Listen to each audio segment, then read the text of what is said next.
Hello everyone, আজকে আপনাদেরকে দেখাবো আমার নর্থ ওয়েলসের অনেক পছন্দের একটা জায়গা। আর সেখানে আমরা ঝালমুড়ি মাখিয়ে খেলাম, চা বানিয়ে খেলাম। এই সব কিছুই থাকছে আজকের ভিডিওতে। আশা করি শেষ পর্যন্ত দেখবেন আর আপনাদের ভালো লাগবে।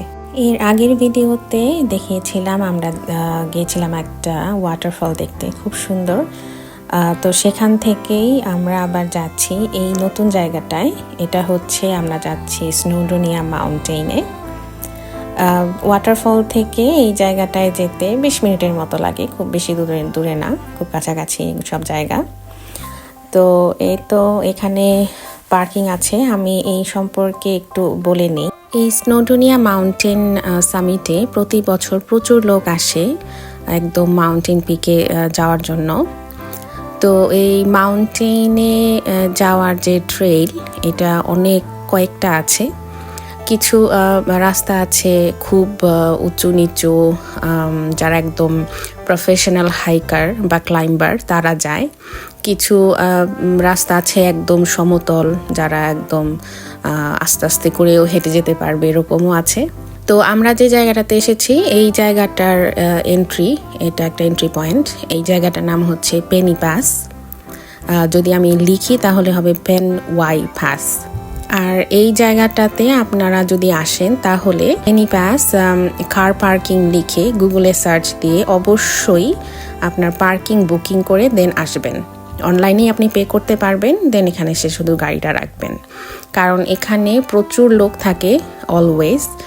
আর সামারে তো আরও বেশি। তো দেখা যায় যে কার পার্কিংয়ের খুব সমস্যা থাকে, স্লট পাওয়া যায় না।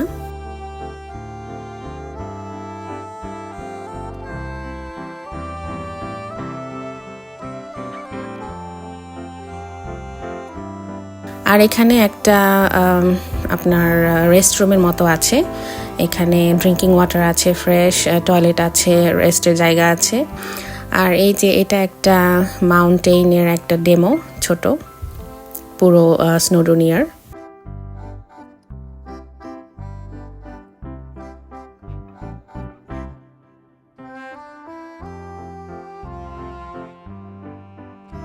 এখানে অনেক ধরনের ইনফরমেশন আছে। এখানে একটা লোক ছিল। আবার এখানে যখন স্ক্রিনে আপনার অনেক ধরনের ইনফরমেশন পাবেন, ওয়েদার যেমন, তারপরে ওয়াকিং রুটস, আপনি কোন রুটে যেতে পারেন। যেমন ল্যান্ডবেরিজ প্যাথ যেটা, সেটা সবচেয়ে ইজি, কোনো পাহাড় উঁচু নিচু নাই।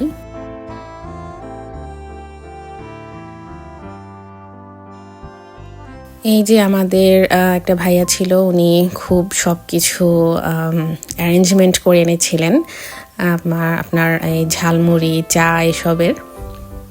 তো উনি পেঁয়াজ মরিচ এগুলো কাটাকাটি করছিলেন ঝালমুড়ি মাখানোর জন্য।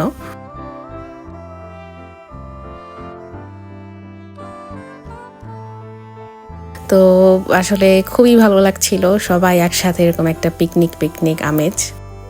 এরপরে ভাইয়া একটা পোর্টেবল চুলা নিয়ে এসেছিল।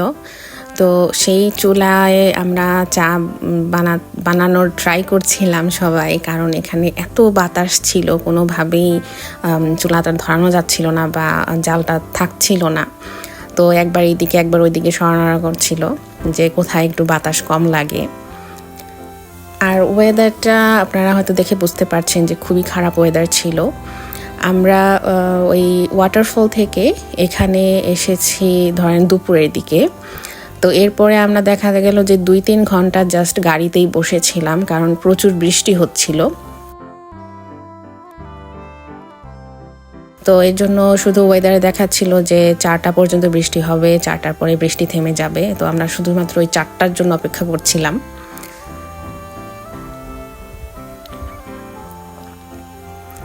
তো বৃষ্টি একটু কমার পরেই আমরা এই ঝালমুড়ি, চা এগুলো অ্যারেঞ্জমেন্ট করা হচ্ছিল।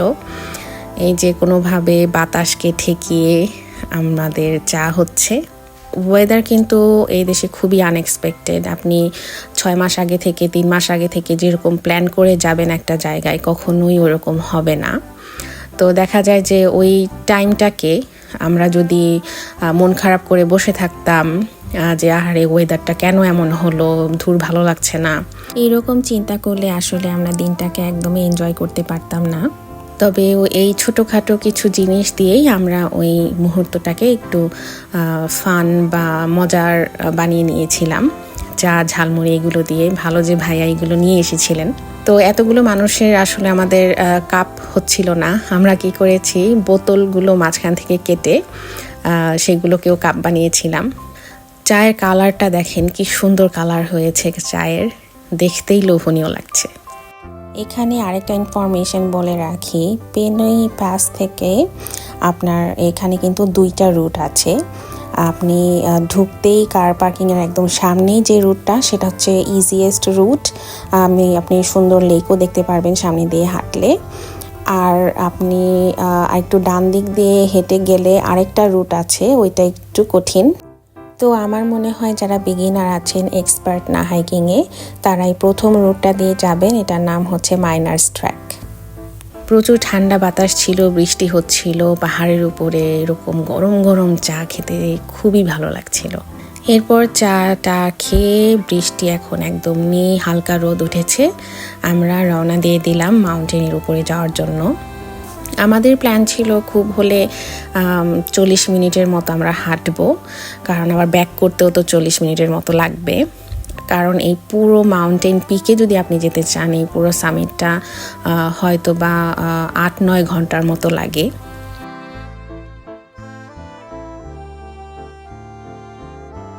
পাহাড়ের উপরে শুধু মেঘের বাড়ি খাচ্ছিল। আপনারা যদি নর্থ ওয়েলসে আসেন কিন্তু স্নোডোনিয়া মাউন্টেনে না আসেন, তাহলে কিন্তু আপনাদের ট্রিপটাই পুরো ব্যর্থ হয়ে যাবে। কি যে অপূর্ব সুন্দর, আমার মনে হচ্ছিল যে আমি শুধু হাঁটতেই থাকি, আমি আর ফেরত না যাই, ঠিক এরকম মনে হচ্ছিল। কিন্তু বাতাসটা খুব ঠান্ডা ছিল, এই ঠান্ডার জন্য একটু কাবু হয়ে যাচ্ছিলাম সবাই। আবার দেখেন, এই আপনি যদি হাঁটতে থাকেন এরকম একটু পর এই ছোট ছোট লেক আছে। কি সুন্দর লাগে জায়গাটা, মানে অপূর্ব এক কথায় বলতে গেলে। আপনারা যদি এখানে আসেন, এটা হচ্ছে এদিক দিয়ে হাঁটতে গেলে আপনার ফার্স্ট লেক এইটা। ওদিক দিয়ে আরও সামনে হাঁটলে আরেকটা সেকেন্ড লেক পাবেন, সেই পর্যন্ত আপনারা অবশ্যই যাবেন, কারণ ওইখানে 2টা লেক আছে, দেখতে আরও সুন্দর লাগে। আমরা ঠান্ডার জন্য আর বেশি আগাতে পারি নাই, এখান থেকেই আমরা ব্যাক করেছি। তো এই সুন্দর মজার একটা দিন স্নোডোনিয়া মাউন্টেন উপরে আপনাদের সাথে শেয়ার করলাম। আশা করি আপনাদের ভালো লেগেছে। এই জায়গা যাওয়া সম্পর্কে যদি আপনাদের আরও কিছু জানার থাকে, আমাকে অবশ্যই কমেন্ট বক্সে জানাবেন। আর আমার ভিডিওগুলো ভালো লাগলে অবশ্যই সাবস্ক্রাইব করবেন।